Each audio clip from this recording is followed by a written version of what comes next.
Gusto mo rin ba magkaroon ng maraming followers at umusad yung dashboard mo? Ganito lang yung gawin mo. Seryoso to kaya take note mo. Una, bago yung pangalawa at pangatlo,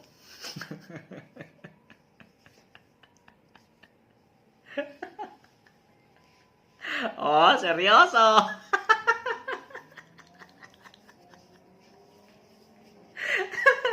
Tawa ka muna.